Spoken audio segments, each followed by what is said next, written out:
श्रीरूपं साग्रजातं सहगण रघुनाथान्वितं तं सजीवं सावधैतं सावधूतं परिजनसहितं कृष्णचैतन्यदेवं श्रीराधा कृष्णपादान् सहगण ललिता श्रीविशाखान्वितांश्च अज्ञानतिमिरान्धस्य ज्ञानाञ्जनशलाकया चक्षुरुन्मीलितं येन तस्मै श्रीगुरवे नमः। नमो विष्णुपादाय राधिकाय प्रियात्मने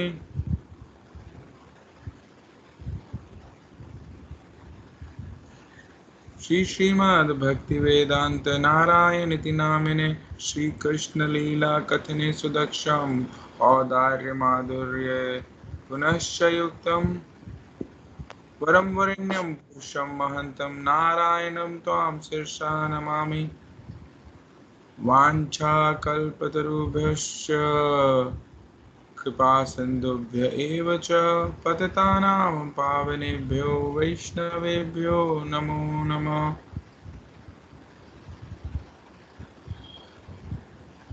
नित्यानंद नमस्तुभ्यं प्रेमानंदप्रदायिने कलोकल्मषनाशाय जानवापतये नमः। नमो महावदन्याय कृष्णप्रेमप्रदायते कृष्णाय कृष्णचैतन्यनामिने गौरद्वषे नमः। हे कृष्ण करुणा सिन्धु दीनबन्धु जगत्पते गोपेश गोपिकान्त राधाकान्त नमोस्तुते। तप्त कांचन गौरांगी राधे वृंदावनेश्वरी वृषभानुसुते देवी प्रणमामि हरिप्रिये।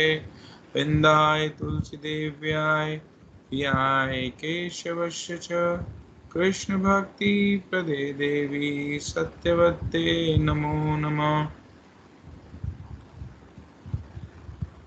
श्रीकृष्ण चैतन्य प्रभु नित्यानंद श्री अद्वैत गदाधर शिवसदि गौरभक्तवृंद।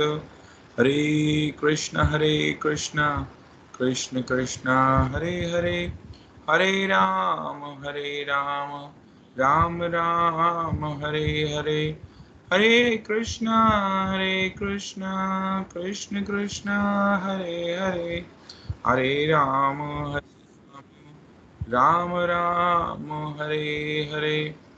सर्वप्रथम गुरुपाद पद्म नित्यलीला प्रविष्ट विष्णुपाद अष्टोत्तर शत श्री श्रीमद्भक्ति वेदांत श्रीला नारायण गोस्वामी महाराज जी के अभय चरण कमलों में पुनः पुनः दंडवत प्रणाम करते हुए तत्पश्चात समस्त रूपानुग गुरुवर आचार्य षड गोस्वामी प्रभु सपरिकर सपार्षद श्री गौर नित्यानंद प्रभु सपरिकर सपार्षद श्री श्री राधा गोविंद सभी के अभय चरण कमलों में पुनः पुनः दंडवत प्रणाम करते हुए उनसे उनकी अतुल्य कृपा की प्रार्थना करते हैं।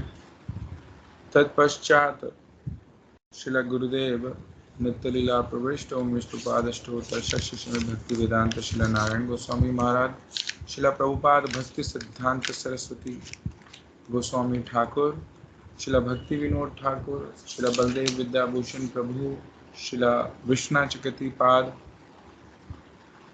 श्री अर्जुन और भगवान श्री कृष्ण, इनके चरणों में विशेष प्रणाम करते हुए हम इनसे इनकी कृपा प्रार्थना करते हैं कि ये जो हम प्रयास कर रहे हैं श्रीमद् भगवद गीता का अध्ययन, इसमें हमें कुछ सफलता प्राप्त हो, हम श्रीमद् भगवद गीता की शिक्षाओं को हम समझ पाएँ और अपने जीवन में हम आचरण कर पाएँ, ऐसी वे हम पे कृपा करें।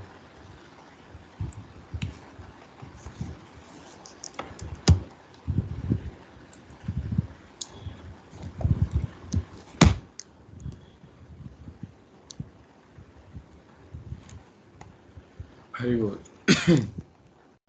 तो हमने श्रीमद् भगवद गीता के एक अध्याय हमने पूरा कर लिया और मैंने सबसे प्रार्थना भी करी थी, सबसे बोला भी था कि सभी एक जो पहला अध्याय जिसने जितना जितना किया है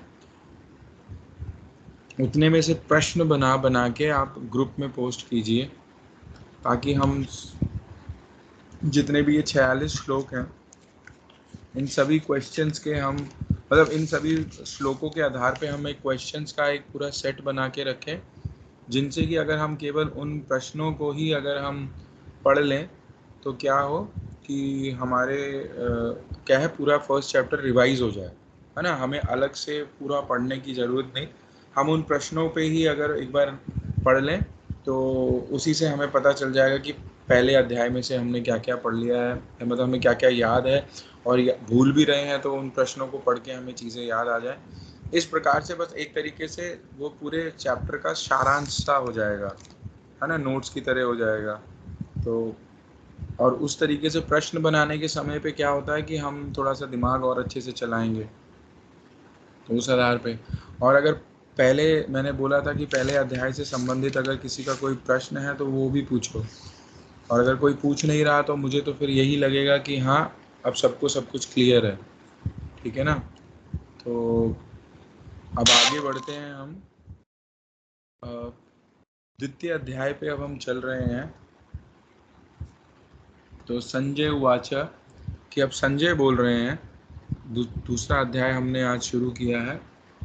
तो संजय कह रहे हैं कि उस प्रकार करुणा से अभिभूत अश्रुपूर्ण और व्याकुल नेत्रों वाले विषाद युक्त अर्जुन को श्री भगवान मधुसूदन ने यह वचन कहा।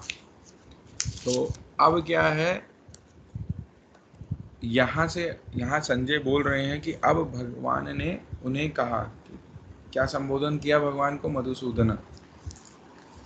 तो इस श्लोक में इसका अनुवाद बता रहे, नहीं, हाँ, इसका अनुवाद जो तात्पर्य है उसमें कह रहे हैं कि ये बात हमें समझनी पड़ेगी कि अगर जैसे अर्जुन की अभी यहाँ पे स्थिति क्या है कि अर्जुन क्या है, करुणा से अभिभूत, करुणा से भरा पड़ा है, ठीक है, करुणा में से व्याप्त है पूरी तरीके से, फिर शोक युक्त है, ठीक है, उसी के कारण क्या है, नेत्र कैसे हैं उसके, अश्रु से भरे हुए हैं, व्याकुल नेत्र हैं उसके, और विषाद युक्त, इस शोक से भरे हुए अर्जुन ने भगवान को ये वचन कहा। तो शोक से भरे हुए अर्जुन को भगवान ने ये वचन कहे, ठीक है ना। तो अब यहाँ पे हम समझेंगे कुछ चीज़ें कि देखो इस संसार में क्या है, हम संसार में रह रहे हैं, और संसार में रहते हुए जो ये भौतिक सुख हैं या भौतिक पदार्थ हैं, इनके लिए भी इनके लिए भी क्या है कि एक व्यक्ति शोक करता है, अश्रु बहाता है, हाँ, सांसारिक वस्तुओं के लिए या सांसारिक चीज़ों के लिए करुणा आ जाती है। तो कह रहे हैं ये सब चीज़ें अगर हो रही हैं जिसके अंदर भी, जो भी अगर ऐसा है, तो कह रहे हैं ये आत्मा को सही से ना जानने के लक्षण है। मतलब अगर ये क्या है कि संसार में जिसका अटैचमेंट है, संसारिक वस्तुओं में जिसका अटैचमेंट है, तो एक प्रकार से क्या है, वो आत्म तत्व को, आत्मा तत्व को वह जानता नहीं है। तो कह रहे हैं शाश्वत आत्मा के प्रति करुणा ही आत्म साक्षात्कार है। तो आत्मा कैसी है, शाश्वत, शाश्वत मतलब जिसका कभी अंत नहीं होता, अनश्वर, नित्य। तो कह रहे हैं ऐसी आत्मा के प्रति, मतलब आत्मा के प्रति असली करुणा है तो वही आत्म साक्षात्कार है, कि आत्मा से साक्षात्कार हो गया आत्म वस्तु को। आत्म मतलब मैं, तो मैं क्या है उसको किसी ने अच्छे से जान लिया है, ठीक है। तो यहाँ पे ये समझना का पड़ेगा कि अर्जुन जिस प्रकार का अपना स्वभाव यहाँ पे दिखा रहा है, तो वो स्वभाव किनके प्रति है, अपने शरीर से संबंधित उन जनों के प्रति है, ठीक है।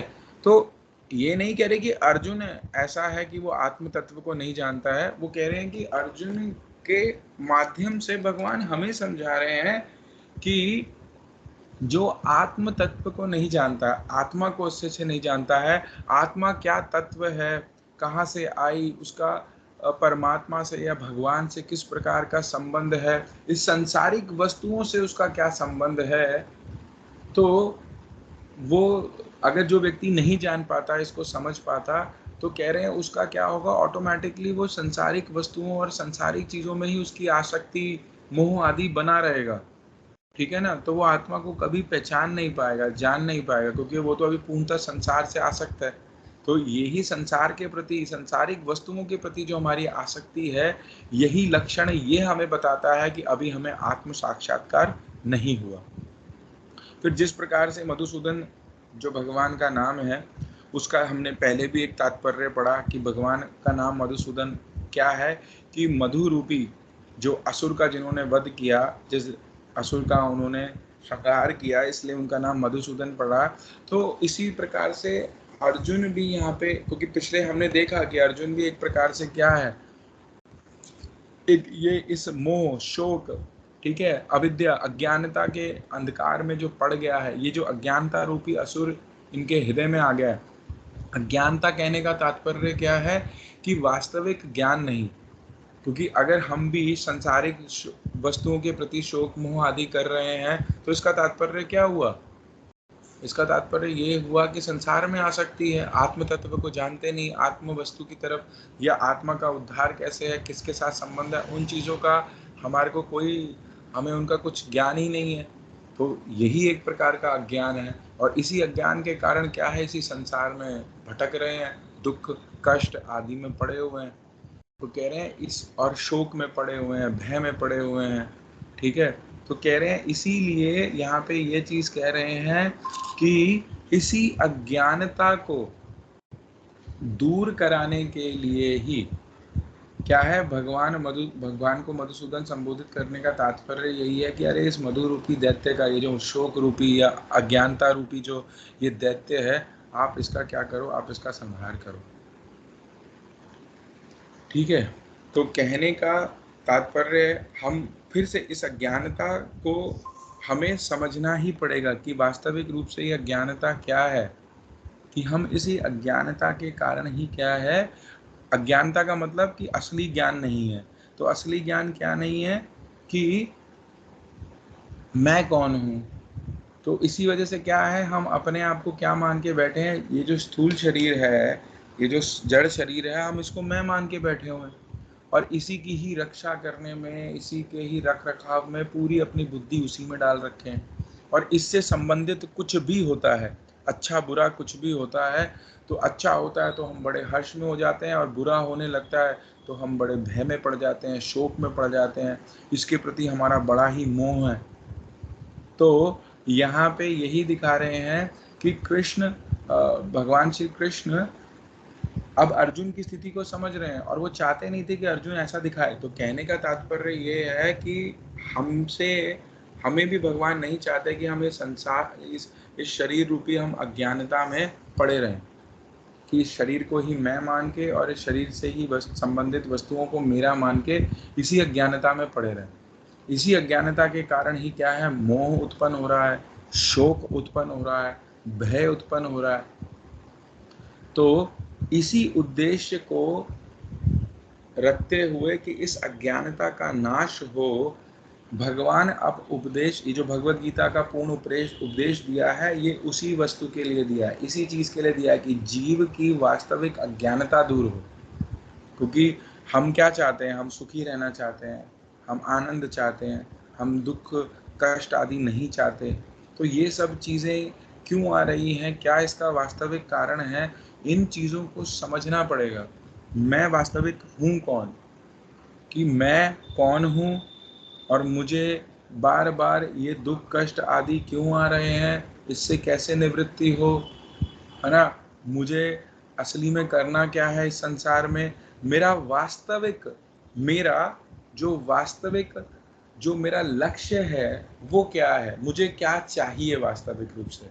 ठीक है ना, तो उसको प्राप्त करने के बाद ही मैं कह सकता हूँ कि हाँ, मैंने सुख आनंद आदि को प्राप्त कर लिया। क्योंकि हमने देख लिया इस संसार में जितनी भी सांसारिक वस्तुएं हैं, वो कई कई लोगों ने भरपूर मात्रा में प्राप्त करी हुई है, लेकिन फिर भी हमने उनको कभी सुखी नहीं देखा, कभी आनंदित नहीं देखा, संतुष्ट नहीं देखा। तो इसका मतलब अगर आनंद और सुख प्राप्त हो रहा है, तो एक कहीं ना कहीं संतोष तो होना चाहिए, संतुष्टि की कोई भावना तो आनी चाहिए, पर वो हो नहीं रही। तो इसीलिए भगवान अब क्या कर रहे हैं, इसी चीज को देखो, अर्जुन को तो माध्यम बनाया और उनके माध्यम से हमें बताने के लिए कि तुम्हारी ये जीव, ये जो अज्ञानता है, इसको दूर करने के लिए अब जो आगे उपदेश चलेगा ना, ये पूरा जो भगवत गीता का आगे जो पूरा उपदेश चलेगा, ये उसी अज्ञानता को दूर करके वास्तविक ज्ञान को भगवान प्रदान करने की अब प्रयास करेंगे।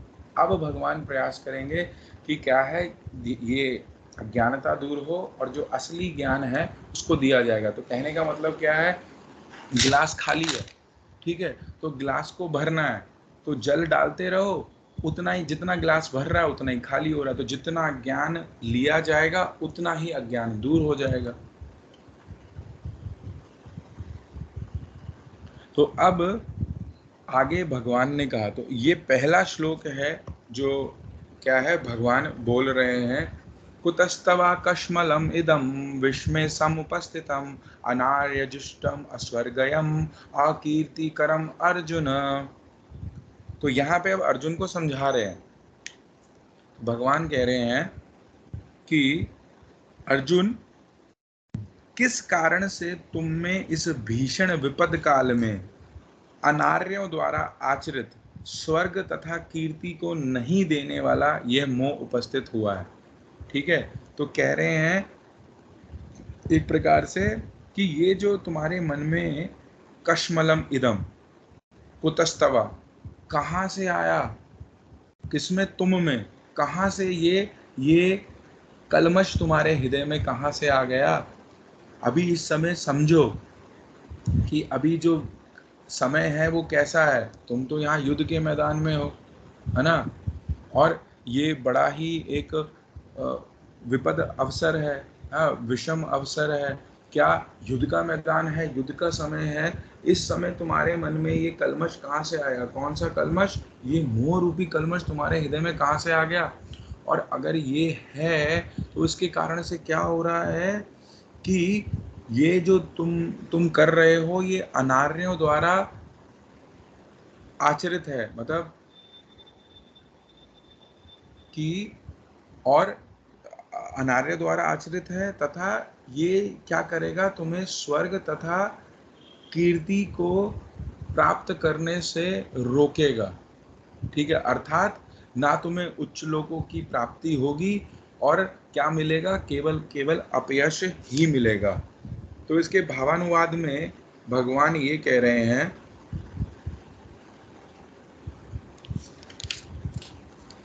तो यहाँ पे भगवान बता रहे हैं कि देखो, मुक्त पुरुषों का, मुक्त पुरुष कौन कहा गए, मुक्त पुरुष वो हैं जिनके अंदर आत्म और अनात्म, क्या वास्तविक मैं हूँ और क्या मैं नहीं हूँ, क्या मतलब वास्तविक मैं और मेरा क्या होता है, और जो जिसको मैं और मेरा मान के बैठा हूँ वो मैं और मेरा नहीं है असली में। तो कह रहे हैं जिसको ये समझ में आ गए वही कौन है, वही मुक्त पुरुष हैं। और मुक्त पुरुष के अंदर इस प्रकार का विवेक होता है जो जिसके कारण ये जो शोक मोह रूपी अंधकार है, ये वो कभी भी उस अंधकार में पड़ते नहीं। ठीक है, तो अगर शोक और मोह रूपी जो ये अंधकार घेर रहा है किसी को, तो इसका मतलब वास्तविक तात्पर्य क्या है कि वो मुक्त पुरुष नहीं है। मुक्त नहीं है का तात्पर्य यही है कि वो अभी भी इस संसार में बंधा हुआ है, बद्ध है। ठीक है, इसी संसार के जो माया के जो गुण हैं इसी में वो बंधा हुआ है। तो यहाँ पे कह रहे हैं कि इस युद्ध के संकट में, मतलब ये युद्ध का समय क्या है, एक प्रकार का संकट ही है। इसमें क्या हो रहा है कि तुम्हारे अंदर ये मोह कहाँ से आ गया। ठीक है, क्योंकि इसी मोह के कारण ही क्या है कि तुम जो आर्य पुरुष हैं, आर्य पुरुष अर्थात जो शास्त्र के अनुसार जो वर्ण आश्रम धर्म को पालन कर रहे हैं, जो शास्त्रों का पालन करने वाले हैं, तुम तो उनके विपरीत अनार्यों का आचरण कर रहे हो। आर्य वो जो शास्त्र अनुसार चल रहे हैं और अनार्य आदि वो जो शास्त्र के विपरीत आचरण कर रहे हैं, अपने स्वधर्म के विपरीत आचरण कर रहे हैं। तो तुम यहाँ पे क्या कर रहे हो, अपने स्वधर्म के विपरीत आचरण कर रहे हो। और तुम क्या हो, क्षत्रिय हो, क्षत्रिय का धर्म क्या है, युद्ध में युद्ध करना, तो तुम तो वो नहीं कर रहे। तो एक तो विपरीत आचरण कर रहे हो, और इसी विपरीत आचरण के द्वारा क्या होगा इस विपरीत आचरण के द्वारा यही होगा, एक तो तुम्हें अपयश मिलेगा, ठीक है, तुम्हारी जो कीर्ति होगी उसका नाश हो जाएगा, अपयश मिलेगा। और साथ ही साथ क्या है, जो अपने स्वधर्म पालन करने से जो तुम्हारा क्या होगा, तुम्हारा कल्याण होना चाहिए और उच्च लोकों की ही प्राप्ति होनी चाहिए। अर्थात तुम्हारी गति जो, मतलब अर्जुन को लक्ष्य करते हो, एक जीव को ही बता रहे हैं कि जो तुम्हारी गति होनी चाहिए कि तुम धीरे धीरे ऊपर ही जाना चाहिए। जैसे एक बच्चा अगर पढ़ाई करे, अच्छे से सब कुछ करे, तो वो क्या होगा, एक क्लास पास करके आगे बड़ी क्लास में ही जाएगा, फिर आगे और बड़ी क्लास में जाएगा। उसी प्रकार से तुम क्या करोगे, उच्च लोकों को प्राप्त करोगे। और अब ये अनार्य कर्म करोगे तो क्या होगा, तुम फिर उच्च लोकों को भी प्राप्त नहीं करोगे, अपयश की प्राप्ति होगी और उच्च लोग आदि तुम कभी प्राप्त नहीं कर पाओगे।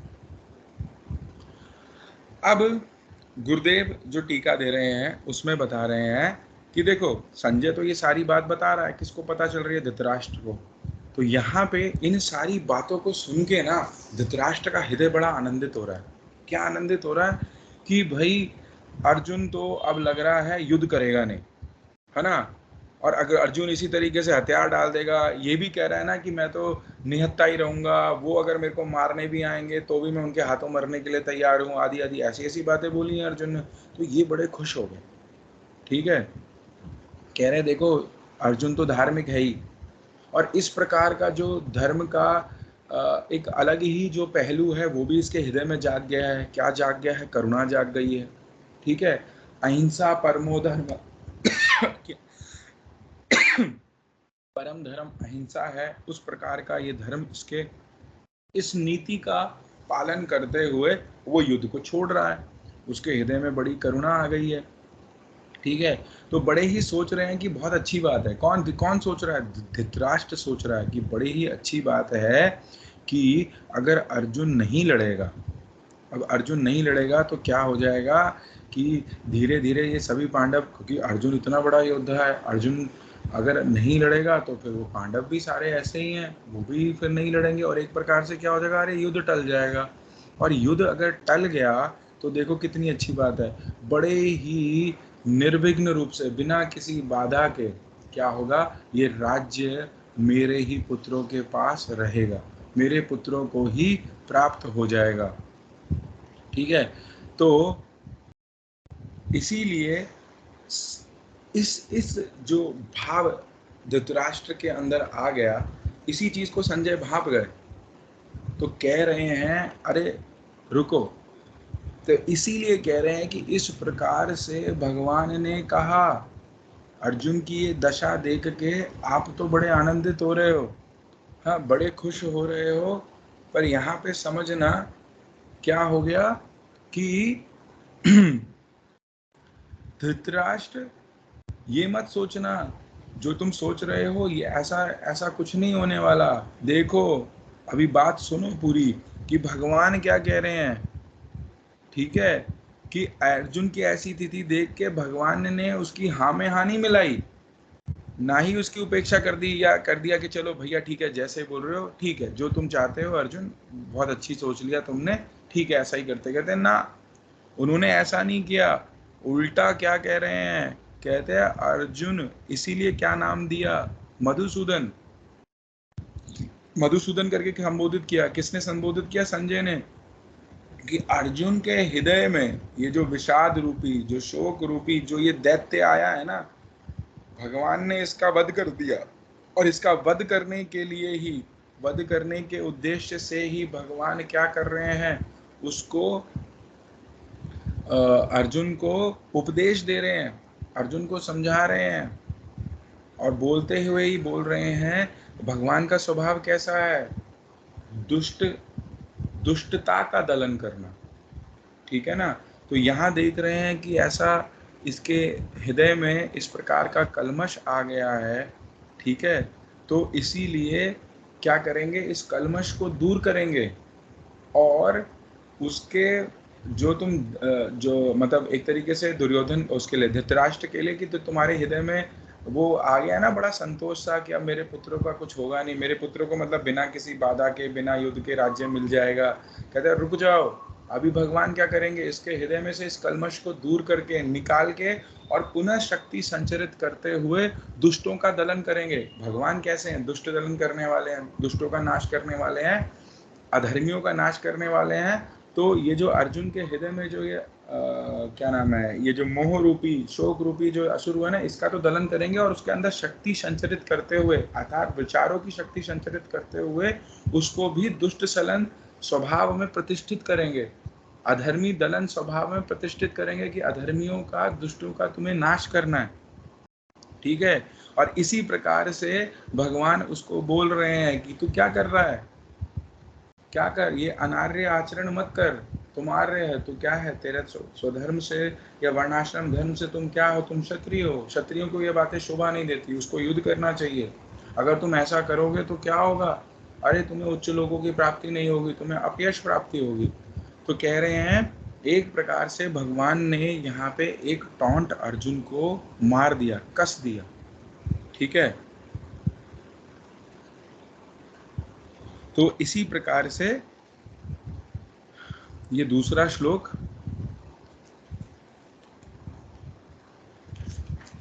अब इसमें कुछ और सरल व्याख्याएं हैं, टीकाएं हैं, तो उसको एक बार हम समझते हैं। अब यहाँ पे एक बहुत ही जो ध्यान देने वाली बात है जो टीका में बता रहे हैं, वो ये है कि यहाँ पे जब श्लोक, जो अभी भगवान ने पहला ही श्लोक बोला है ना, तो इसमें इसलिए इस श्लोक में यहाँ पे क्या बोल दिया गया, भगवान वाचा, श्री भगवान वाचा। तो कह रहे हैं भगवान श्री कृष्ण कौन है, श्री कृष्ण भगवान है। इसीलिए यहाँ पे देखो, ये गीता कहाँ से ली गई है, भीष्म पर्व महाभारत से ली गई। महाभारत में असंख्य श्लोक हैं, असंख्य चरित्र हैं, लेकिन जहाँ पे भगवान बोल रहे हैं, श्री कृष्ण बोल रहे हैं, उसी जगह पे क्या चीज बोली गई, श्री भगवान वाचा। तो यहाँ पे इस प्रकार से बताया जा रहा है कि कौन भगवान कौन है, श्री कृष्ण ही भगवान है। ठीक है। भगवान क्या है, भगवान को सत्य संकल्प बोला गया है। कैसे हैं भगवान, सत्य हैं, परम सत्य हैं। ठीक है। तो इस परम सत्य और या जो भी जो ये परमात्मा तत्व है, शास्त्रों में बताया गया कि क्या है, कि ये तीन प्रकार से, इनकी तीन प्रकार के साधकों के अनुसार इनके तीन प्रकार के रूप इस जगत में माने गए हैं। श्रीमद् भागवतम में भी इस प्रकार से ही बोला गया है कि ब्रह्मेति परमात्मेति भगवान इति शब्दते, कि उस पर तत्व को, उस परम तत्व को, उस परम सत्य तत्व को तीन रूपों में जाना गया, ब्रह्मेति अर्थात ब्रह्म, परमात्मा और भगवान। तो वो जो परम सत्य है, ठीक है, कौन, वो जो परम तत्व है, जो वो भगवान तत्व है, उनकी तीन अवस्थाएं बताई गई। कह रहे हैं रूप एक ही है, वो हैं एक ही, लेकिन उनकी क्या बताई गई, तीन अवस्थाएं बताई गई हैं। वो तीन अवस्थाएं क्या है, कह रहे हैं एक है ब्रह्म, दूसरी है परमात्मा और तीसरी है भगवान। ये क्या है, ये उसी एक परम तत्व की, उसी एक भगवान की तीन अवस्थाएं हैं। तो इसी चीज को समझाते हुए बता रहे हैं क्या, कि सूर्य का यहाँ पे उदाहरण ले रहे हैं कि क्या एक सूर्य ठीक है, फिर सूर्य का प्रकाश, जैसे एक सूर्य लोक, ठीक है ना, जैसे मतलब जो सूर्य है, जो वो पूरा प्लैनेट है, जो सूर्य ग्रह है, वो पूरा, और उसका जो मंडल है, एक सूर्य मंडल हो गया, फिर एक हो गया उसका प्रकाश, ठीक है ना, और एक सूर्य स्वयं। तो सूर्य का मंडल और उसका प्रकाश। तो कह रहे हैं जो सूर्य के नाम पे, जो सूरज के नाम पे केवल और केवल उसके प्रकाश का अध्ययन करेंगे, तो उसको क्या बोलेंगे, जो धूप यहाँ पे गिर रही है, अगर मैं उस धूप को पकड़ रहा हूँ, उस धूप का अध्ययन कर रहा हूँ, और ये सोचूं मैं तो सूर्य का मैंने अध्ययन कर लिया, या सूर्य को मैंने प्राप्त कर लिया, तो क्या कह रहे हैं ना, ये क्या है, ये तो बिल्कुल ही नौसिखिए वाली बात हो गई। तो ये तो बिल्कुल ही क्या है, लो लेवल ऑफ रिसर्च हो गई, या बिल्कुल ही नीचे की लेवल का ज्ञान हो गया कि इसने सूर्य को जान लिया। जो ये सोच रहा है मैंने धूप पकड़ ली है, धूप को जान लिया, तो मैंने सूर्य को जान लिया, तो क्या करेंगे, तो बिल्कुल नौसिखिया है।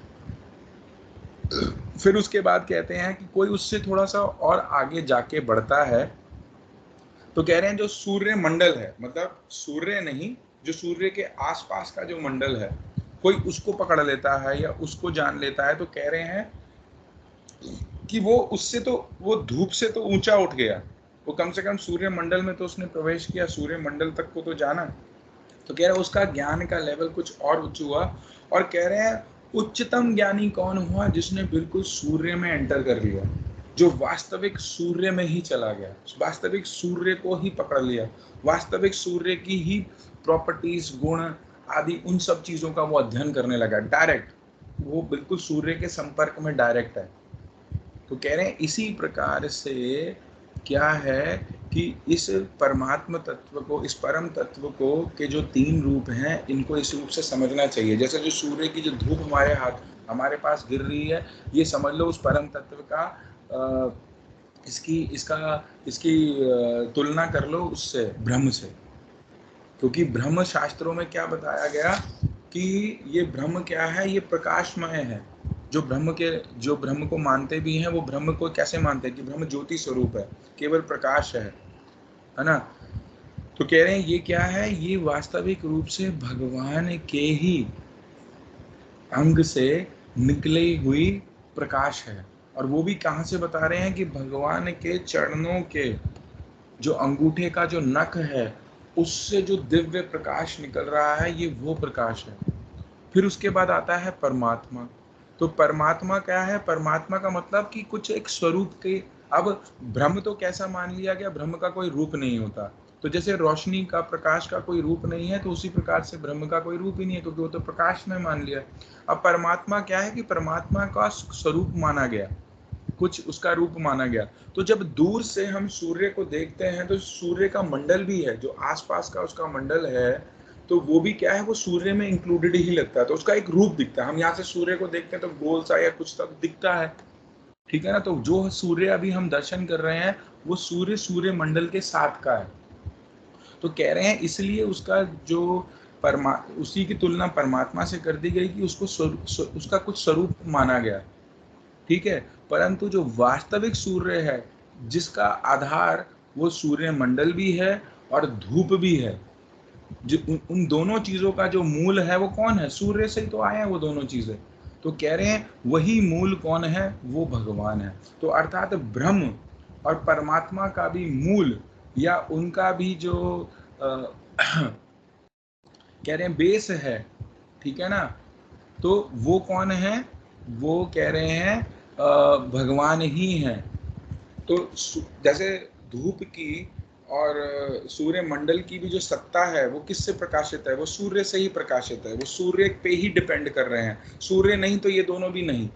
तो वो दोनों भी क्या है, इसी का ही पार्ट है, ठीक है। तो उसी तरीके से ये ब्रह्म और परमात्मा भी भगवान ही इसके मूल आधार हैं, और ये उनसे एक प्रकार से अभिन्न ही है। इसीलिए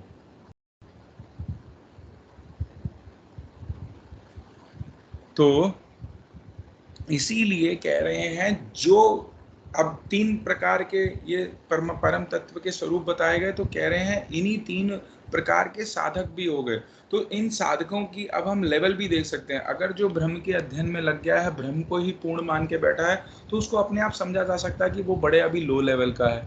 उससे थोड़ा हाई लेवल वाला परमात्मा तक पहुंचा, और जो भगवान तक पहुंच गया है, जो भगवान के स्वरूप का जिसने साक्षात्कार कर लिया है, भगवान से जिसने संबंध बना लिया है, तो क्या मतलब है, वो सबसे उच्चतम, जैसे गुड बेटर बेस्ट होता है, ठीक है ना, उसी तरीके से उच्चतर उच्चतम कि संसार से ये ब्रह्मवादी जो ब्रह्म की उपासना में लगे हैं, ये उच्च हैं। संसारिक लेवल से तो संसारिक कर्म कांड में फंसे हुए हैं, संसार में फंसे हुए हैं, उससे ब्रह्म वाले तो उच्च हो गए। पर इनसे उच्चतर हो गए परमात्मा की आराधना करने वाले, और उससे उच्चतम हो गए कौन? जो भगवान की सीधा आराधना कर रहे हैं, भगवान से संबंध बनाते हैं। तो इसी प्रकार से क्या है यहाँ पे इस भगवान वाचा है ना, इसलिए इस प्रकार की टीकाएं दे रहे हैं कि अब हम इसको समझें कि यहाँ पे श्री ब्रह्म वाचा क्यों नहीं कहा गया, श्री परमात्मा वाचा क्यों नहीं कहा गया, श्री भगवान वाचा क्यों कहा गया? क्योंकि भगवान मूल है, वो परमात्मा और ब्रह्म भी जिसका शास्त्रों में उल्लेख आता है, कह रहे हैं उसका भी मूल वो भगवान ही है। और उसके वो मूल भगवान कौन है? यहाँ भगवान श्री कृष्ण ही है। तो वो जो ब्रह्म परमात्मा आदि जो बोल रहे हैं, उनकी भी सत्ता, उनका भी जो ओरिजिन, उनका भी जो मूल है, वो किससे है? वो श्री भगवान श्री कृष्ण से ही है। और इसलिए भगवान यहाँ पे श्री कृष्ण को क्या ना श्री कृष्ण वाचा कहा गया, हर जगह अर्जुन वाचा, अर्जुन वाचा आ रहा है, संजय वाचा आ रहा है, धृतराष्ट्र वाचा आ रहा है। तो कह रहे हैं यहाँ पे भगवान वाचा क्या बोला गया? क्योंकि इसीलिए बोला गया कि भाई अब श्रद्धा से और बड़े ध्यान पूर्वक अब सुन लो, क्योंकि यहाँ पे ये कौन बोल रहे हैं? यहाँ भगवान स्वयं बोल रहे हैं। उस सारे तत्व ज्ञान को, उस ज्ञान की बात को यहाँ पे डायरेक्टली अब वो किससे आ रही है? अब वो भगवान से आ रही है। ठीक है, तो ये जो भगवत गीता में जो अब ये ज्ञान चलेगा, जो भी बातें चलेंगी, ये साक्षात श्री भगवान से सीधा आ रही है। तो एक प्रकार से बड़े ही सावधान होके, बड़े ही क्या है श्रद्धा पूर्वक, हाँ हम क्या करें, हम इन सब बातों को अब हम समझें जो किससे आ रही है? भगवान से। और फिर हमारे लिए और अच्छी बात क्या है कि अब हमें वो सीधी समझ में नहीं आती, तो उन्हीं भगवान की वो परंपरा से आए हुए, मतलब कृष्ण से कौन है? चार वैष्णव संप्रदाय, चार परंपराएं चली। कौन सी? ब्रह्म, रुद्र, श्री और चतुसन, ये चार वैष्णव संप्रदाय चली। तो जो ब्रह्मा से जो संप्रदाय चली, उसमें मध्वाचार्य हुए, मध्वाचार्य से आगे श्री चैतन्य महाप्रभु आए, और उसी चैतन्य महाप्रभु की धारा में शिला बलदेव विद्याभूषण प्रभु, शिला विष्णु चक्रवर्ती पाद श्री बलदेव विद्याभूषण प्रभु आए, उसी में भक्ति विनोद ठाकुर आए, शिला प्रभुपाद भक्ति सिद्धांत सरस्वती गोस्वामी ठाकुर आए। हमारे गुरुदेव भी उसी परंपरा, उसी संप्रदाय से। तो हमें क्या है? वही ज्ञान और उसी सांप्रदायिक विचारों से, उसी परंपरा से यहाँ पे अगर जो हमें टीका भी प्राप्त हो रही है, वो भी सटीक और प्योर, और क्या बोल रहे हैं? एकदम जो उस बात को जो भगवान कहना चाहते हैं, उसी को ही यहाँ पे हमें अब इन भगवत गीताओं को जिनको हम पढ़ रहे हैं, इसमें हमें उसको हम समझने का यहाँ पे मौका मिला है। तो सबसे पहली चीज़ क्या? सीधी भगवान से। और भगवान के बाद चलो भगवान ने श्लोक दिया, लेकिन उसको तो कहीं समझाया नहीं। तो कह रहे हैं उन्हीं की ही द्वारा जो परंपरा आई, जो संप्रदाय आए, उन्हीं ही संप्रदाय आचार्यों ने ये टीका दी है। तो ये वो क्या है? वो बिल्कुल कैसी है? उसी लाइन में है, बिल्कुल उन्हीं उन्हीं जो भगवान चीज देना चाहते हैं, जो ज्ञान देना चाहते हैं, समझाना चाहते हैं, कहते हैं उसी को ही हम जैसे जीवों के लिए थोड़ा सा और खुल के, थोड़ा सा और सरल करके यहाँ पे हमें ग्रंथों के माध्यम से दे दिया गया है। तो हम क्या करें? बड़ी सावधानी पूर्वक अब हम इसका अध्ययन आरंभ करें। फिर भगवान क्या है? भगवान शब्द की जो व्याख्या है, ये हम कई बार क्लास में कर चुके हैं, तो इसको बड़े शॉर्ट में बता देता हूँ कि भगवाना, भगा मतलब छः और 6 प्रकार के ऐश्वर्य, और वाना जो उनको 6 प्रकार के ऐश्वर्य को कैस में कहते हैं, अनलिमिटेड अमाउंट में जो धारण करते हैं, अनंत मात्रा में जो धारण करते हैं, वो कौन है? वो भगवान है। ये 6 ऐश्वर्य क्या है? कह रहे हैं धन, बल, यश, सौंदर्य, ज्ञान एवं त्याग, वैराग्य। तो कह रहे इन 6 ऐश्वर्यों को जो परिपूर्ण मात्रा में, कहते हैं अनंत मात्रा में, जो परम पुरुष धारण करता है, जो उस जिनके पास ये है, वो क्या कहलाते हैं? वो भगवान कहलाते हैं। तो भगवान शब्द का अर्थ ये है। कई लोग देखो, आजकल मेरे को किसी ने कोई वीडियो भी दिखाई, और वो तो हमने खैर बहुत शुरू में ही स्कूल कॉलेज टाइम पे ही हमें किसी ने उस टाइम पे बोला था कि भगवान शब्द का अर्थ होता है भूमि, गगन, वायु और आकाश और नील। नीर मतलब पानी। तो कह रहे हैं 5 तत्वों से जो बना वो भगवान है। तो ये शरीर ही क्या है? तुम्हारा भगवान है। ये तुम्हारे माता पिता 5 तत्व के बने हुए हैं, यही भगवान है। ठीक है, तो वास्तविक भगवान शब्द का अर्थ क्या है? जिन्होंने उन पंच तत्वों की, किसी ने ये कहा कि पंच तत्वों से बना हुआ है और किसी ने ये कहता है कि पंच तत्व जिससे उत्पत्ति होते हैं वो भगवान है। तो वो सब चीजें क्या है? जस्ट मन गढ़ंत है, कोई शास्त्रीय उसका आधार नहीं है इन डेफिनेशंस का। ठीक है ना? तो वास्तविक डेफिनेशन क्या है? वास्तविक डेफिनेशन यही है कि जिन्होंने 6 ऐश्वर्यों को क्या है अनंत मात्रा में, पूर्ण मात्रा में जिन्होंने धारण किया हुआ है, वही कौन है? वही भगवान है, उन्हें भगवान कहा गया। फिर अब कह रहे हैं और प्रमाण क्या लेते हैं? तो कह रहे हैं स्वयं ब्रह्मा जी ब्रह्म संहिता में कह रहे हैं क्या? ईश्वर परमः कृष्ण सच्चिदानंद विग्रह अनादिरादिर गोविंद सर्व कारण कारणम।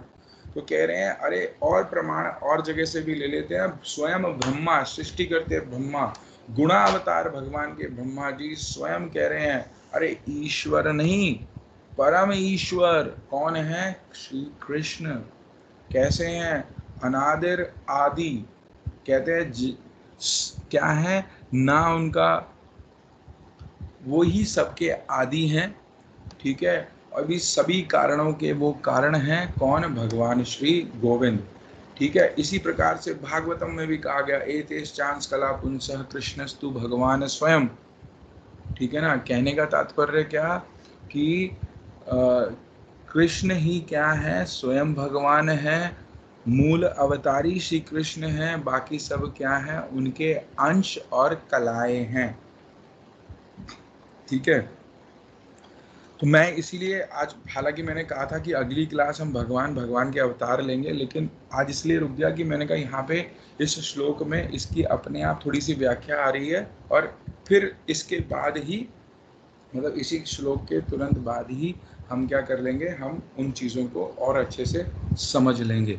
तो इसीलिए यहाँ पे क्या बता रहे हैं कि भगवान कैसे हैं? भगवान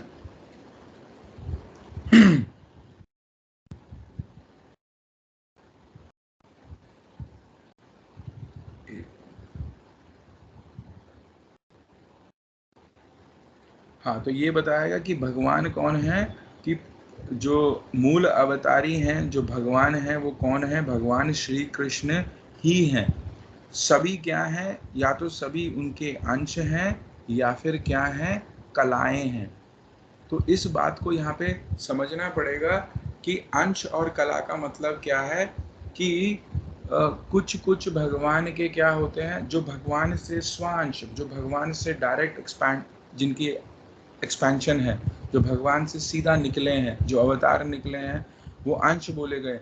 कहीं और कुछ कुछ उनकी कलाएं होती हैं, जैसे कि उनमें थोड़ी सी शक्ति संचरित कर दी, या कुछ विशेष कार्य करने के लिए केवल उतनी ही शक्ति संचरित करी आदि, उस प्रकार से वो कलाएं होती हैं। तो इसी प्रकार से बताया गया कि भगवान के जो अवतार हैं वो 6 प्रकार के बताए गए। ठीक है, कई अवतार हैं उनके, कई अवतार मतलब कई रूप आ जाते हैं, परंतु उनको हम 6 कैटेगरियों में डाल लेते हैं।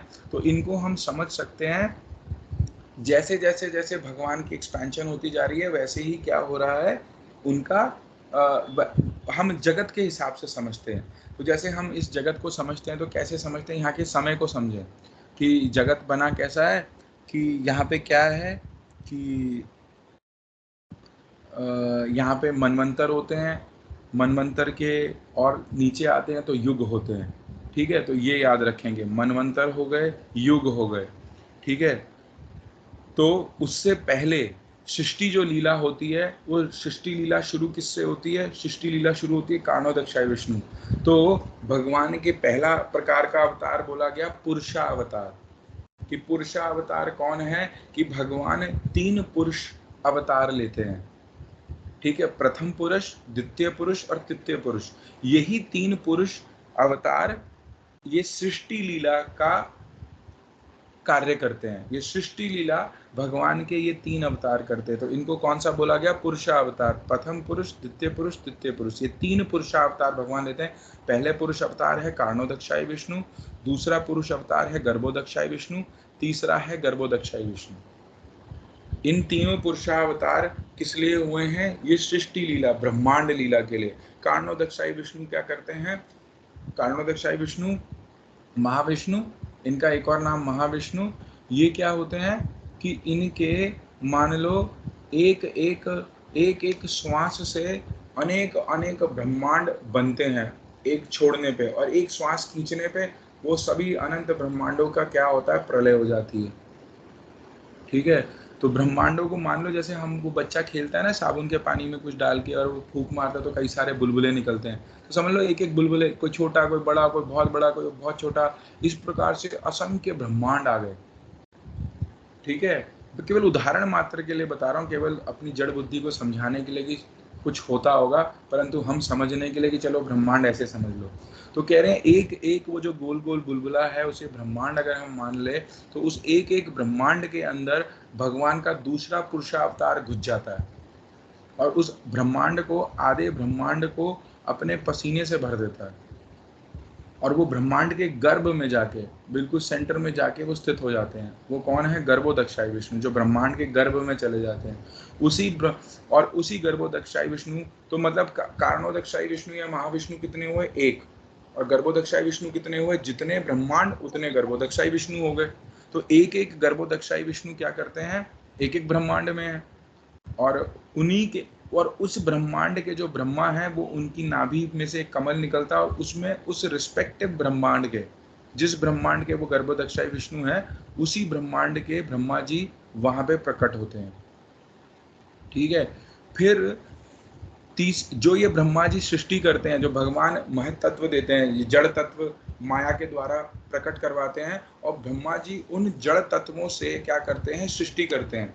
ब्रह्मा जी ने आत्मा की सृष्टि नहीं करी, केवल शरीर की और अन्य 84 लाख शरीरों की जो योनियां हैं, उन शरीरों की सृष्टि करी है। उन तत्वों को सब पकड़ पकड़ के उन्होंने वो भगवान के अनुसार, वेद अनुसार जो भी उनको कार्य दिया गया वो सृष्टि कर दी उन्होंने। परंतु अब वो केवल वो जो जड़ शरीर बने हुए हैं वो ऐसे जी नहीं जाएंगे, उनमें ऐसे ही प्राण नहीं आ जाएंगे कि वो एकदम से जी गए और हाँ भाई ब्रह्मा जी ने सृष्टि कर दी। तो कह रहे हैं यही कारणोदक्षाई विष्णु की रोमों में क्या होता है, जब प्रलय हो जाती है तो सारी आत्माएं उनके आश्रय में आ जाती हैं, और जैसे ही ब्रह्मांड सृष्टि होती है ये आत्माएं फिर निकल जाती हैं और अपने कर्म अनुसार अलग अलग ब्रह्मांडों में जाती हैं, अलग अलग योनियों को, अलग अलग शरीरों में, अलग अलग युगों में, क्योंकि हर ब्रह्मांड में अलग अलग युग भी चल रहा है, अलग अलग समय चल रहा है।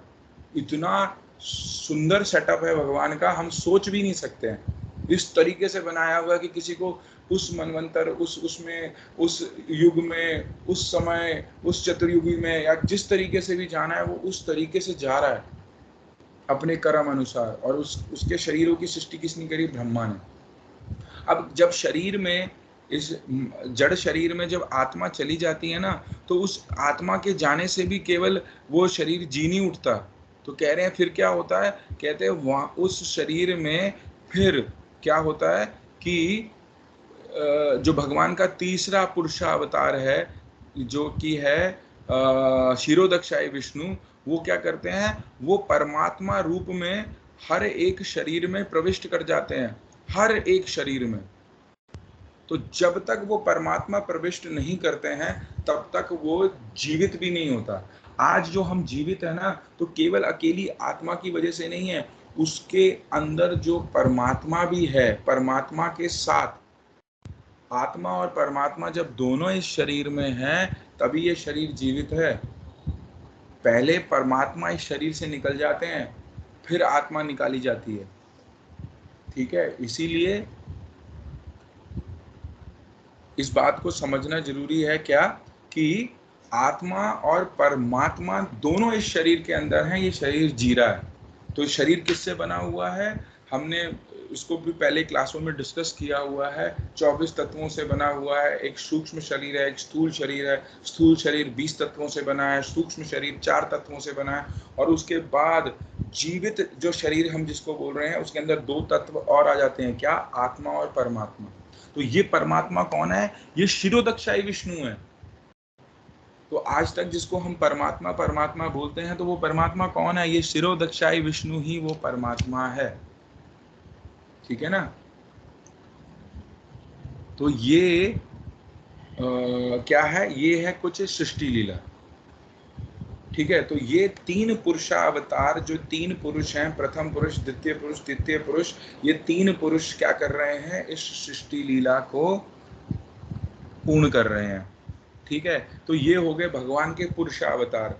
ठीक है, फिर अब देखो सृष्टि हो गई ना, अब हम उसको और आगे समझते हैं। तो अब उसके सृष्टि होने के बाद क्या होगा, भगवान के गुणावतार आते हैं। तो एक एक ब्रह्मांड में भगवान के तीन तीन गुणावतार होते हैं। कौन से होते हैं, ब्रह्मा, विष्णु और महेश।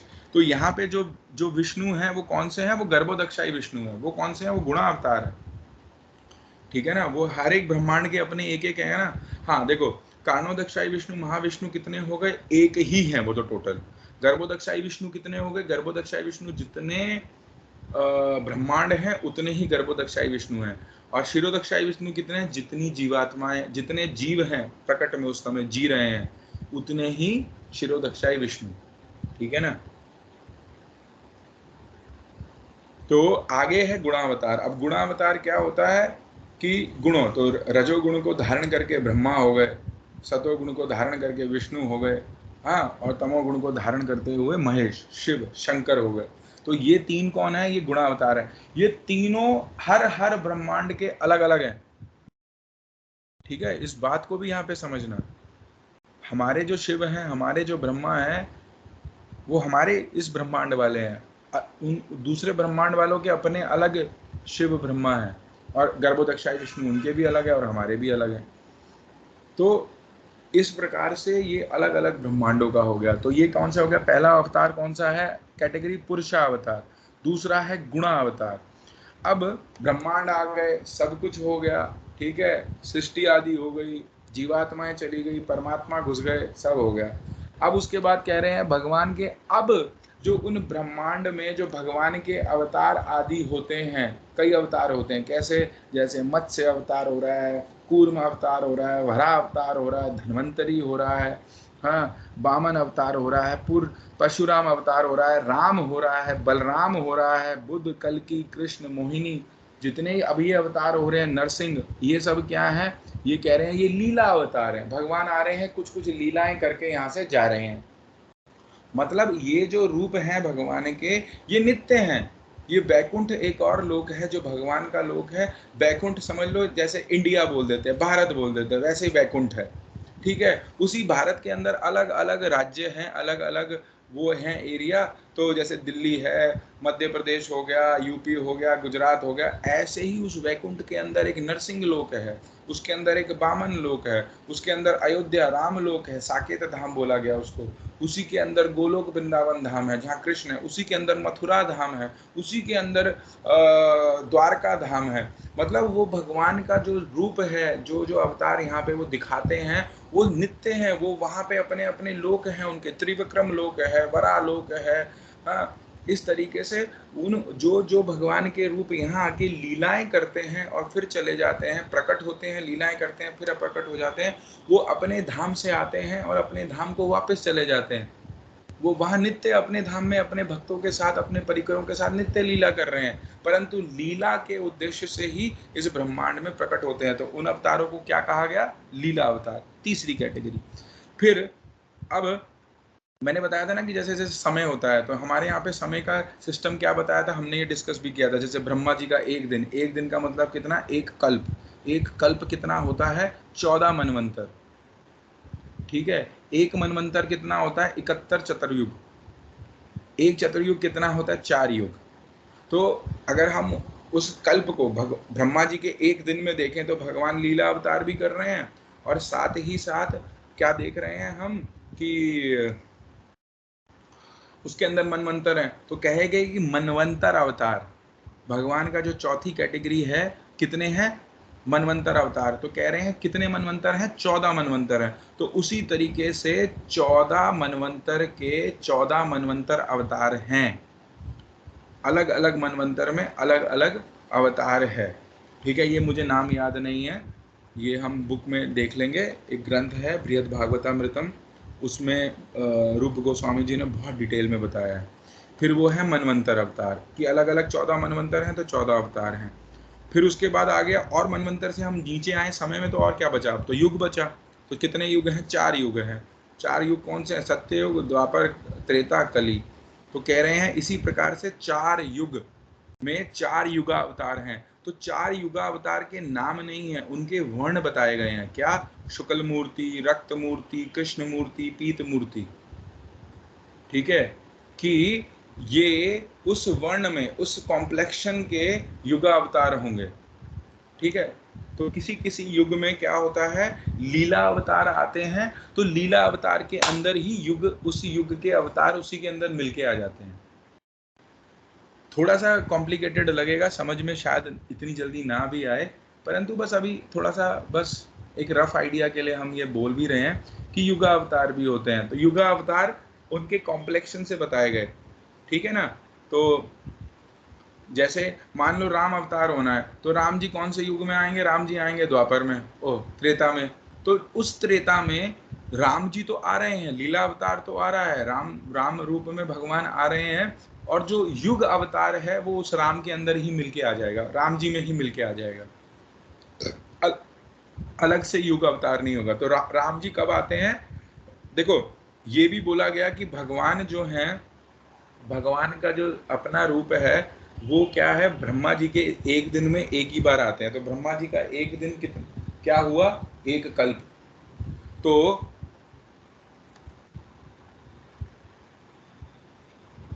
उसकी उसकी गणना भी कुछ इस प्रकार से बताई गई है कि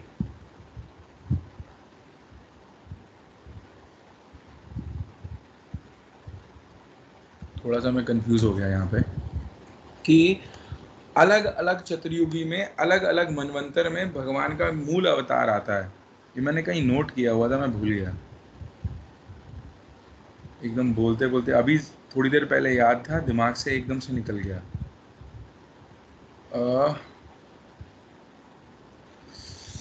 मैं फिर कल बता देता हूँ आपको, ठीक है ना, इसका कि जैसे अभी चल रहा है वैवस्वत मनवंतर, ठीक है ना, 7वां मनवंतर। तो और बिल्कुल क्या है, सेंटर है कलयुग का, बिल्कुल कलयुग कह रहा हूँ कि ब्रह्मा जी के दिन का सेंटर है। ठीक है ना, ब्रह्मा जी का आधा दिन हो चुका है। तो इस 7वें मनवंतर के 28वें चतुर्युग में कौन है, कृष्ण आते हैं। ठीक है ना, तो इसलिए कृष्ण क्या है, 7वें मनवंतर के 28वें चतुर्युग में कृष्ण आते हैं। ऐसे ही 24वें जो चतुर्युग है उसमें श्री राम आते हैं। ठीक है, 28वें चतुर्युग में कृष्ण आते हैं, 24वें चतुर्युग में श्री राम आते हैं, 16वें या 12वें चतुर्युग में नरसिंह आते हैं। ऐसी कोई गणना है। ठीक है ना। तो क्या है, वो ब्रह्मा जो भगवान है स्वयं, वो अपने ब्रह्मा जी के पूरे एक दिन में एक बार आ रहे हैं। तो इस प्रकार से वो आ रहे हैं। तो जब भगवान श्री कृष्ण आए, या भगवान श्री राम आए, या श्री नरसिंह देव आए, तो उस युग का जो युगावतार है वो इनके अंदर ही आ गया अलग से। क्योंकि देखो समझना, 4 युग हैं, फिर चतुर्युगी हो गई, चतुर्युगी से फिर 71 चतुर्युगी हो गई, फिर करके 1000 चतुर्युग का तो ब्रह्मा जी का एक दिन है। तो 1000 बार बार बार भगवान नहीं आ रहे हैं। उस पूरे 1000 बारहवें जो 1000 जो चतुर्युग हैं उसमें 24वें और 28वें में इस प्रकार से बताया गया, क्या है कि राम आते हैं और कृष्ण आते हैं। बाकी जो चतुर्युग चल रहे हैं उसमें भगवान श्री कृष्ण और भगवान श्री राम नहीं आएंगे, उसमें फिर युगावतार आएगा। तो जैसे अभी युग अवतार कौन है, कलयुग का युगावतार कौन है, कल्कि। कलयुग का युगावतार कौन है, कल्कि। तो अब की बार कल्कि नहीं आएंगे, क्यों, क्योंकि इसी 28वें चतुर्युग के कलयुग में कौन है, भगवान श्री चैतन्य महाप्रभु आ गए। जिस द्वापर में कृष्ण आते हैं बिल्कुल उसी के बाद वाले कलयुग में भगवान श्री चैतन्य आते हैं। तो अब जब चैतन्य महाप्रभु आ गए, तो अब ये नहीं है कि हम कल्कि का अवतार का वेट करेंगे। कल्कि तो युगा अवतार है, वो नहीं आएंगे। अब वो कल्कि उन्हीं चैतन्य महाप्रभु में मिलके आ चुके, निकल गए, आ गए, वो अवतार हो गया। तो अगर कोई ये उद्देश्य से बैठा है कि कल्कि आएंगे, तो शास्त्र अनुसार और गुरुवर्गों के अनुसार जो हमने समझा है, कल्कि अब नहीं आएंगे। ठीक है, तो कितने अवतार हो गए टोटल हमारे अभी, बोलते बोलते भूल गया।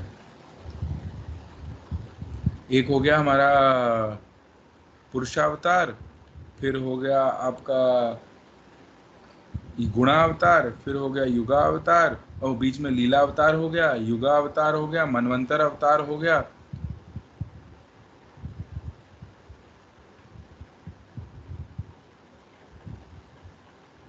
और फिर उसके बाद जो एक विशेष अवतार है उसको बोला गया शक्त्यावेश अवतार। शक्ति प्लस आवेश अवतार, शक्त्यावेश अवतार।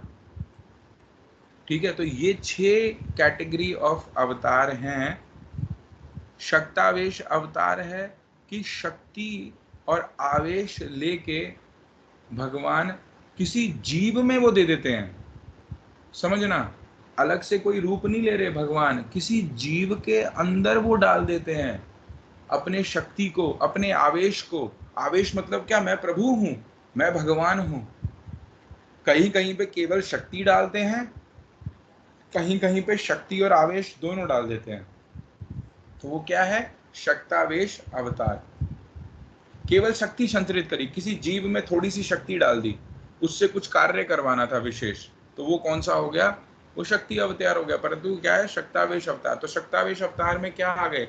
ये व्यास जी, परशुराम, नारद, ठीक है, चतुसन, और क्या नाम है आपके,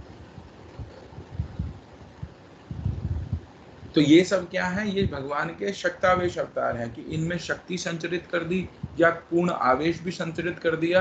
तो ये क्या है? पर किस में कर रहे हैं? अपना एक अलग रूप नहीं लिया, किसी जीव के अंदर ही शक्ति संचरित कर दी।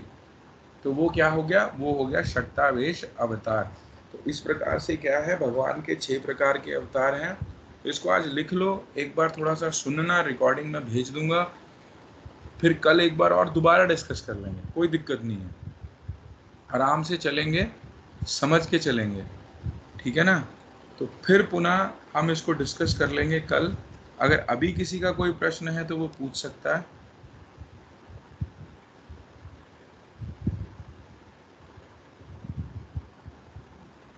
हरे कृष्णा, दंडवत प्रणाम।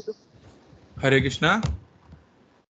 प्रभु जी, एक आपने बताया कि कल की जो है महाप्रभु के उसमें आ गए उनके साथ मिलके, पर उसमें तो बताया गया कि कल के अवतार जब होगा तो वो घोड़े पे अवतार लेकर आएंगे व्हाइट, और उस बिल्कुल तलवार से सही, सबको काट देंगे सब। बिल्कुल सही। देखो, जो कल की अवतार, जो युगा अवतार का अपनी एक वर्णना करी गई है शास्त्रों में, वो बिल्कुल सही करी गई है कि हाँ भाई, जब होगा तो वो ऐसा ही होगा और उनका कार्य यही है और वो यही करेंगे।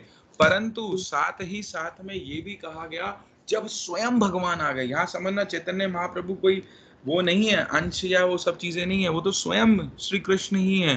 तो वो जब आ गए हैं तो क्या होगा? वो जो युगा अवतार है वो फिर अलग नहीं रह पाएगा। देखो, भगवान की जन्म लीला में हमने देखा कि एक तो स्वयं भगवान ने जन्म लिया और एक भगवान के अंश ने प्रकट हुए चतुर्भुज नारायण के रूप में। वो उनके अंश, जो वासुदेव कृष्ण है वो उनका अंश है, वो उन्होंने भी प्रकट किया। दोनों को जब सामने रखा गया तो क्या हुआ? दोनों मिलके एक हो गए।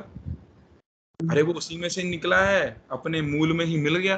तो उसी तरीके से जिस युग में स्वयं भगवान आ गए, फिर उसमें युगा अवतार नहीं आएगा, वो उनके अंदर ही मिल के आ जाएगा। दो अलग अलग से करने की जरूरत नहीं है। समझना, जो युगा अवतार का कार्य है ना, युगा अवतार का कार्य मूल जो भगवान भी आए हैं वो कर जाएंगे। क्योंकि देखो, युगा अवतार का अपना कार्य है, क्या है? वो भगवान बता रहे हैं क्या धर्म, क्या नाम है, क्या श्लोक था वो, यदा यदा हि धर्मस्य ग्लानिर्भवति भारत अभ्युत्थानम धर्मस्य तदात्मानं सृजाम्यहम्। अरे अर्जुन, मेरी बात सुन। क्या?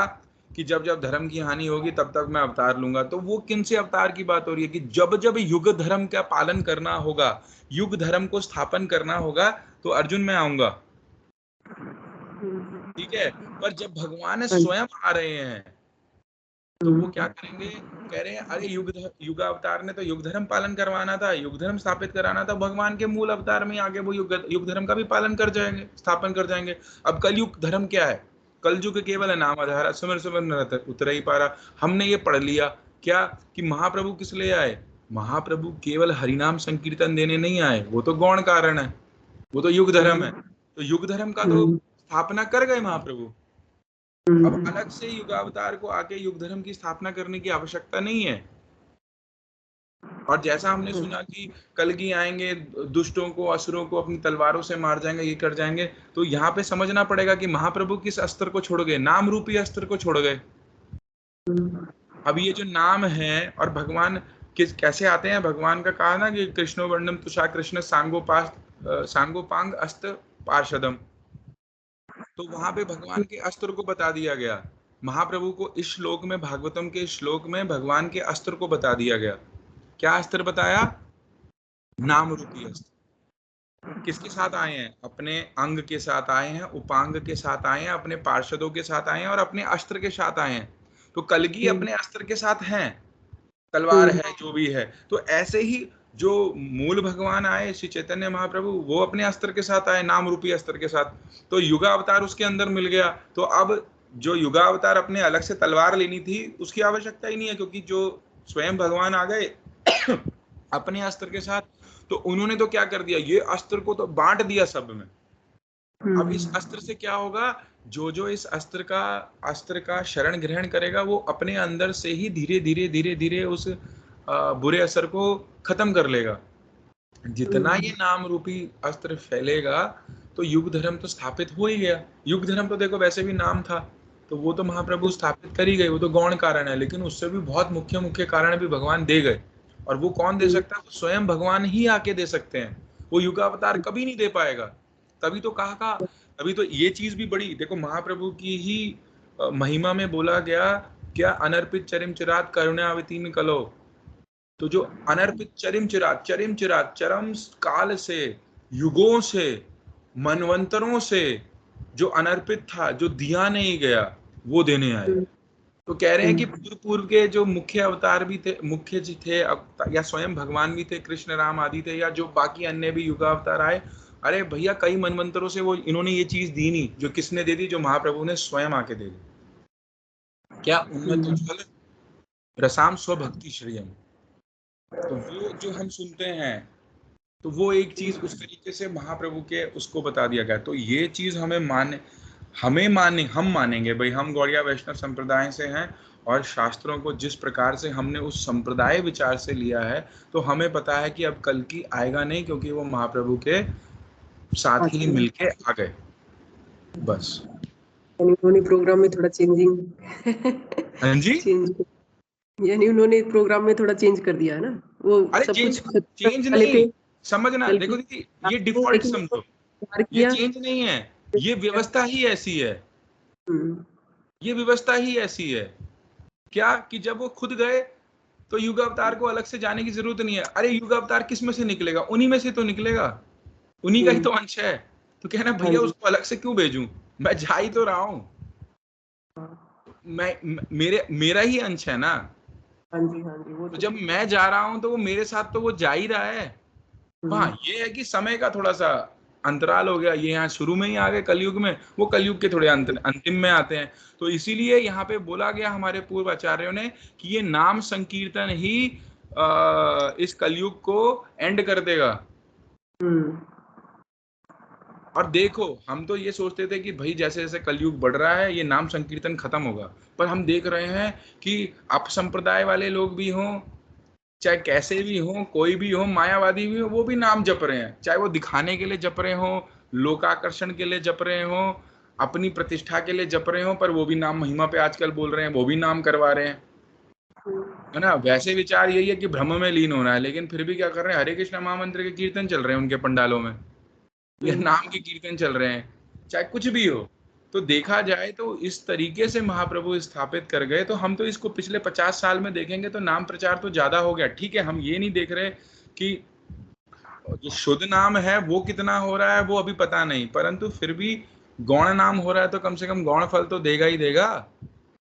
तो हम अब शुद्ध में आ गए हैं, तो हम शुद्ध की कल्पना, हम सॉरी शुद्ध का प्रयास करें हम। तो जो गौण में पड़े हैं उनको गौण में रहने दो। परंतु ये है कि वो युग धर्म का स्थापना तो, हालांकि वही कहा गया हमने असुर मारन और ये युग धर्म आदि स्थापन, ये तो युग धर्म, ये युगावतार कर जाते हैं। लेकिन जब स्वयं भगवान आते हैं तो कहते हैं अब मैं आ गया हूं तो ये छोटे मोटे काम भी निपट ही जाएं। तो बिना वो तो कहते फिर हैं कि उनके अंदर जो युगावतार है, जो भगवान के अंदर ही है, वही उस कार्य को उनके द्वारा ही वहां अंदर ही अंदर से करवा रहे हैं। तो अपने अंदर से ही उनका युगावतार वो कार्य कर रहा है। ये समझ में नहीं आएगा हमें, हमारे को हम ना समझ ही नहीं पाएंगे। इसको ऐसे समझ सकते हैं कि हमारा शरीर है, सही से काम कर रहा है, आंख अपना काम कर रही है, पेट अपना काम कर रहा है, आंत अपना काम कर रही है, और फेफड़ा या जो भी है, लिवर आदि, लंग्स आदि, वो सब अपने अपने कार्य कर रहे हैं, एक दूसरे का कार्य नहीं कर रहे। तो ऐसी समझ लो भगवान के अंदर ही वो युगावतार है, वो युगावतार अपना कार्य कर रहा है। बाकी इसको कल हम और डिस्कस डिटेल दोबारा से ले लेंगे। तो अगर कोई प्रश्न हो, कुछ और प्रश्न हो तो कल और बना के ले आओ। इन चीज़ों को अभी रिकॉर्डिंग में पोस्ट कर दूंगा, इस रिकॉर्डिंग को फिर से सभी सुनना। और मैं तो फिर क्वेश्चंस अगर जो बनते हैं, श्लोक को एक बार, जिसके पास जो भी भगवत गीता हो वो उससे उस श्लोक को पढ़े, और नहीं कुछ समझ में आया या जो हमने डिस्कस किया क्लास में उस तरीके से देखो, जो नहीं समझ में आया तो कल पूछो। ठीक है, आज यहीं तक ही रखते हैं हम, समय ज़्यादा हो रहा है। ठीक है, तो फिर हरे कृष्ण, सभी को दंडवत प्रणाम। प्रणाम।